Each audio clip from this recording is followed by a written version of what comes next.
Coming up on the next edition of Power and Politics, an appeals court rules that former President Donald Trump is not above the law when it comes to his activities leading up to the January 6th attack on the Capitol. Back home, the Florida Supreme Court reviews the wording of the abortion initiative set to be on the ballot in November.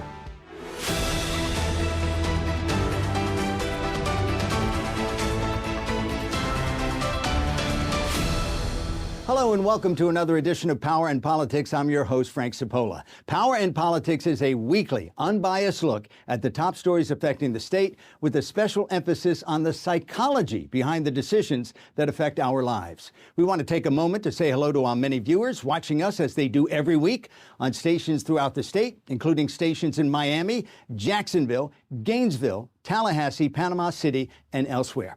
I am joined today, as I am every week, by my co-host, Emmy award-winning political psychologist, Dr. Bart Rossi. Dr. Welcome. Great to be here again, Frank. All right, lots going on in the world of politics after a federal appeals court ruled this week that Donald Trump is not immune from prosecution in the case in which the government claims he worked to overturn the 2020 election. Doctor, what is your take on this? What does this mean with regard to the campaign? Well, Frank, my take as a psychologist is this. Was this a real case? Is it a real case or a delay tactic? I think the latter. And the reason is that really no president can be immune. Because, I mean, what happens if the president, he or she, steals money from the Treasury every week or attempts to murder someone, an opponent? It never made any sense to me. And now it's going to the Supreme Court. I think that they're in a real dilemma whether they take the case or not. So I think that this is a delay tactic first and foremost. Well, it's the second highest court in the land that made this decision. It's passing it on to the United States Supreme Court. It's 57 pages. I have read it. It's pretty tightly worded and very, very good. Does the Supreme Court just punt us and say, hey, we're not going to take this? Well, in many respects, that's what they should do. But this is a toss-up, really. You think it's a toss-up? I do. I think that what happens with the Supreme Court is that they're in a real conflict here with this whole situation. And when it comes to immunity, though, there's no conflict on that case because they know it's ridiculous. You can't have a president that commits crimes and then says that, well, I'm immune from the crime, stealing again or murdering someone. It doesn't really flow. So now the question is, does the Supreme Court delay and therefore perhaps help Donald Trump? Or do they come forward and say, hey, listen, there's no real stuff here. There's no there. There's no there. Putting the politics aside for a moment, it seems kind of ludicrous that someone would say, okay, I've been elected president, and from here on in to my dying day, I can do basically whatever I want. It doesn't really fly. This case really, to me, again, is more of a strategy to delay so that Donald Trump can then hopefully, in his mind, become elected, and then it'll go away. And that's a legitimate strategy for his lawyers. I think Thomas Jefferson said, Doctor, that we are a nation of laws and not men, and I think this applies right here as well. Right. In another case affecting the former president this week, the Supreme Court heard arguments on whether Donald Trump's name should appear on the ballots in some states which claim that he violated the Constitution, which bans insurrectionists from the ballot. Your take on that? Well, Frank, psychologists often talk about conflict. We all know about an approach avoidance conflict, okay? A certain situation, well, we feel we want to approach it, but there's a lot of reasons why we want to avoid it, okay? And then there's the approach conflict, where usually there's an example, let's say a young man meets two very attractive women, and it's an approach. Where does he go? Who does he date, okay, for an example. And finally, there's what psychologists call avoid. This is the case here. The Supreme Court does not want to really toss Donald Trump off, but they really feel the other way as well. They want to avoid this altogether. So what will they do? And because I think we disagree. We've talked about this privately. I think we disagree on this. Well, the Constitution is clear, but I think they're going to take an off-ramp. I think that what they're going to do is decide that, well, he's not really convicted of anything, so therefore this doesn't really apply. That's really going to cause disarray in around the country. But it may give them a way out. Let me preface this by saying that neither one of us are attorneys, okay? And this is just my personal opinion. I think that any candidate from the major parties should have an opportunity to run in all 50 states and win or lose on their own merits. Okay. Having said that, I think the Supreme Court does not tackle this. I don't think they handle this, or I should say, I think they give the power back to the states, because it's pretty clear. I've read the 14th Amendment, Section 3, and it's pretty darn clear that what they describe is what happened.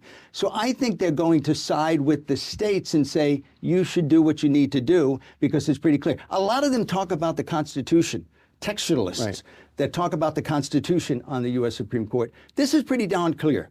And I think they're going to say... Well, it's clear based on what's written. But remember, there's the constitutional law, but then there's the political constitutional issues, okay? And I think the court's going to look at constitutional political factors, which is really not the law. So we may not be attorneys. I think I'm a little confused. But, well, we're not attorneys. Politics or law. Well, we're not attorneys, but there's a lot of psychology going on here, and there's a lot of thinking that goes way beyond how it's written in the Constitution. All right, time now for one of our regular segments, a commentary from the good doctor we called the Rossi Rant. And Frank, today I really would like to go off on this conspiracy theory and conspiracy theories in general, in particular this one, which is really a whopper, okay? A real beauty, if you will, with Taylor Swift and Travis Kelce, tight end for Kansas City, involved with the NFL in fixing the Super Bowl, because somehow Taylor Swift might be engaging in some political moves later on. It's so bizarre that I really would like to address it in a way, because we've had this before. This has gone on for many, many years when it comes to conspiracy theories. George W. Bush, for example, they had one out there that he really wasn't smart enough to really pass any courses at Yale, so his parents paid for the degree. Completely absurd, of course. And then I had an email years ago about Obama, who gave a speech that was really anti-military, okay? But guess what? He never really gave that speech. It never happened. It was completely fabricated. And that was on the internet. This whole speech was on the internet with the White House seal. And now, as we get into this one with Taylor Swift, what I'm thinking about is not Taylor Swift, not the NFL, and not Travis Kelce. But what about the people on air, on TV, promoting this? And what about the people who want to believe this? What about them? What does it say about them? All right. Thank you, Doctor. Coming up, Florida's High Court takes on the abortion battle as state legislators also deal with less money for this year's state budget when Power in Politics continues. Welcome back to Power in Politics. I'm Frank Cipolla, joined by political psychologist Dr. Bart Rossi. It's all about the wording. The Florida Supreme Court is taking a close look at the wording of a proposed state constitutional amendment that would extend the time in which women can get an abortion in the state. What is this all about? I've read it. Again, I'm not an attorney, but I've read the initiative. It's pretty darn clear. It's clear, Frank, and most of the people in Florida want this. They want to vote on this. And I think most of the people want to vote positively on it. My interest... You mean they support it? They support it. They support the amendment, and probably there's going to be a strong vote for this measure, okay? My thinking is, though, is this politics now? Are we getting into pressuring the Supreme Court to perhaps find a way not to bring it out? Or is it going to happen legitimately for the people of Florida? It's a question mark right now. Well, it's been a question mark. If you remember, several years ago, they had an initiative on the ballot to allow those who have served their time for a criminal case in the state and have paid all the fines and so to vote. And at that time, it was 50%. You needed more than 50% to pass it. And after that vote, they passed this law in the state legislature to make any initiative that now needs 60%. Right. So this is a situation when this abortion initiative gets on the ballot in November, if it does, it will need 60%.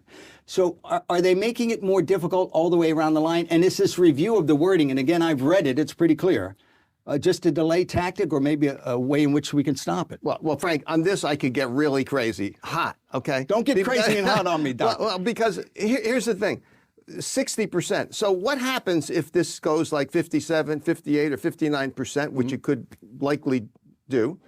And then what does that mean? That the minority, the 42% or 41% of the people now govern the majority of the people in Florida.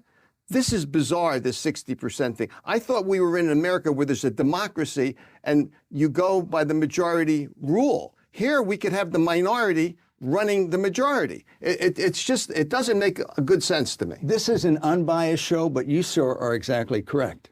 I mean, it should be 50%. If you get over 50% plus, one vote, it becomes law. And most people in Florida would probably agree with that. Absolutely correct.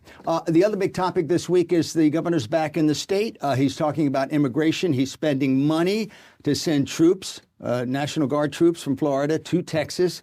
This in a time where the state legislature is just this week and next week and so on, because they're still in session, talking about a more austere budget. They're cutting back, but at the same time, they're spending money on this and some other programs. Frank, we talk about optics all the time. Well, this doesn't look good. And by the way, it's an austere budget, but there's money there for the legislators to get an increase. A raise. A raise, They okay? voted them, or they're going to vote on a raise. They're going to vote on that. And yet, as we've talked about before on this show, they have not voted for Medicaid expansion, which would bring billions, with a B, billions of dollars into Florida, which would help the overall budget, not just health care. So it's very perplexing that it's so austere when they have other options that they can handle here. Well, we mentioned the immigration. No matter what that costs, it costs money to send troops to Texas and for them to stay there. The governor has spent $3.4 million on this program to catch those who unknowingly vote illegally. And I think about 19 or 20 people have been arrested. Most of those cases have been dismissed. That's $3.4 million. And with all of this happening, as you mentioned a moment ago, they're on the verge of voting themselves a raise. Not this governor. The next governor would get a raise, but the state legislatures would get a raise right now. Yeah. Well, whatever his decision on running again is, he certainly wants to be on the right side of the issue, which for him is to be really tough on immigration, because he may want to run again. So we don't know what his thinking is. He may not know about running again, but he wants to be on his side, again, the quote-unquote right side of the issue. Now, this show is seen all around the state in all the markets in Florida. By the time it airs the last time, I believe it's 2:30 in the afternoon on Sunday, which if you're watching on Sunday, you're watching right now. So the Super Bowl has not begun as of yet. So Dr. Rossi and I are going to take a few moments here to make a prediction. It's the Kansas City Chiefs against the San Francisco 49ers. A good game with a little sports in the politics and power and politics. Some sports here. Who do you predict wins the game? Well, the winner will not be the result of a conspiracy theory or a fix. The fix is not in, and I think that's why Kansas City is going to win, because they're more experienced and they're playing well over the last 5 or 6 weeks. You're talking about Taylor Swift and Travis Kelce and all that conspiracy stuff. I'm going to go with the San Francisco 49ers. Okay. I think that young quarterback there is pretty good. Reminds me a lot of me. No, not really. But I'm going to go with San Francisco. Well, you have two very good quarterbacks here, and I think there are two teams that deserve to be in the finals here in the Super Bowl. Absolutely. All right, we're going to take a break now. When we come back, the always popular sunshine or shower segment, when we see who enjoyed a day on the beach this week and who got caught in the rain, when Power and Politics continues. Welcome back to Power and Politics. As you know, the weather can change in a moment in Florida, so every week we span the great state of Florida to find out who enjoyed some sunshine and who got caught in the rain. It's time now for the always popular segment, Sunshine or Showers. We're going to start with sunshine, Doctor. Who's in the sunshine this week? Well, Frank, I have to put the U.S. military in the sunshine for their operation against the Houthis and against the Iran rebels, okay? And for an interesting reason. Some people criticized the fact that there were 85 targets in the first go-around, and they did it in only 30 minutes, and it wasn't really enough. I'm thinking, as a psychologist, this is a great operation because it shows everyone how forceful we can be in a very, very limited time frame. And it says to the rest of the world, we can really be tough. And I thought they did a really good job of presenting themselves that way militarily. All right, U.S. military in the sunshine. Yeah, now, You're asking me now? I'm asking you. Who are you going to put in? I'm putting Nikki Haley, Okay. the former South Carolina governor and presidential candidate, in the sunshine. Because, you can go on a campaign trail, you can talk about politics, but she was actually on Saturday Night Live. And when you do Saturday Night Live, you know, you reach a different audience and you're sort of making fun of the situation, as she did with her. She made fun of herself. So I'm going to put Nikki Haley in the sunshine because she has a sense of humor. And I think we need a sense of humor on the campaign trail. Give her credit for that. All right. Yeah, we need more of that. Nikki Haley in the sunshine, putting the politics aside. I just enjoyed her on Saturday Night Live. All right, now, with every sunny day, and we had one this week. It was just beautiful. It was sunny, nice breeze. But you know what? It got cloudy, and before you know it, it's raining sideways, and you're like, well, what happened? Who is in the showers this week? Well, Frank, I have the Florida legislative body. As a whole? The whole body. The whole body. In the showers. They're talking about raises for themselves, as we said just before. The optics are not good, but it just doesn't feel right. I mean, they had other options. Again, they could have had Medicaid expansion come into the state. They could have brought money in, and they said it was an austere budget. Well, does it really have to be? If you have to have an austere budget, that's one thing. But it just doesn't feel good. It doesn't look good. All right. You're asking me now? You have to properly ask me. Please tell me, who do you have this week in the I Senate? have Texas Senator Ted Cruz. I don't know if you saw this or not, but if you remember in 2021, Texas had an ice storm and most of the state had no power. And they caught Senator Cruz heading off to Cancun to join his family on vacation during the storm. Right. During the storm. Within the immigration bill that they're mulling right now, is a provision that would, if you're a U.S. Senator or a member of Congress, you would be whisked into airports by security, so you wouldn't be able to talk with anybody, and sent through screening privately so no one sees you coming and going. And obviously this is in connection to him disappearing during that storm. Let me tell you, the job of a elected official, number one, is the health and well-being of your constituents.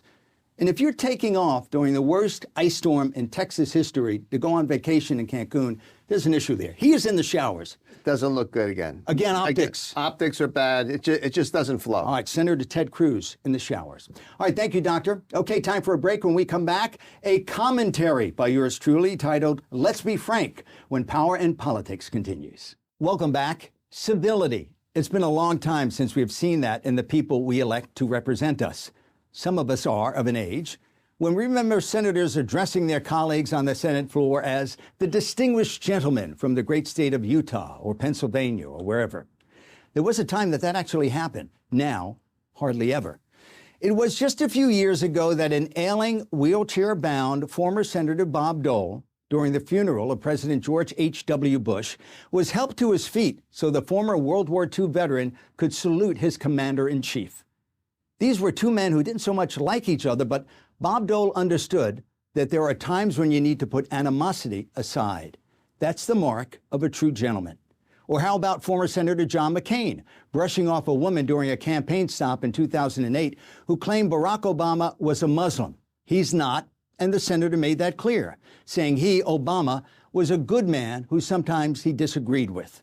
How quaint that all seems now in this hyper-partisan, social media-obsessed political environment. I bring this up because more and more of our elected officials are acting like bullies, demanding their colleagues do this or that. Cursing on the campaign trail and on TV is for them seen as powerful and manly. It's not. It's crude and childish. Senator Lindsey Graham cursed just last week on a national news TV show, the clip shown again and again. Senate candidate Beto O'Rourke used the F word on the campaign trail when he ran for Senate in Texas. Donald Trump, at his rallies in front of his evangelical supporters, regularly uses the term BS, and no one says a word. Is this where we are now? Let me make an interesting comparison. Politicians are like comedians. Think about it. The best comedians are those who do not curse. Jerry Seinfeld, Jim Gaffigan. Their thoughts are structured and organized. They have something to offer. Comedians who do curse are usually not very funny. They curse because they want to make you feel uneasy, and you laugh out of embarrassment. Same goes for our friends in Washington and Tallahassee. Is it too much to ask that the people we elect act civil to us and each other? They shouldn't be doing something just to shock or to get that cheap social media bump that they so desperately crave. We'll be right back. That's it for this week's edition of Power and Politics. On behalf of my co-host, political psychologist Dr. Bart Rossi, and the fine folks working behind the scenes, thanks for joining us. As always, we'd like to know what you think. Visit us at powerandpolitics.tv or email us at info@powerandpolitics.tv. We'll see you next time.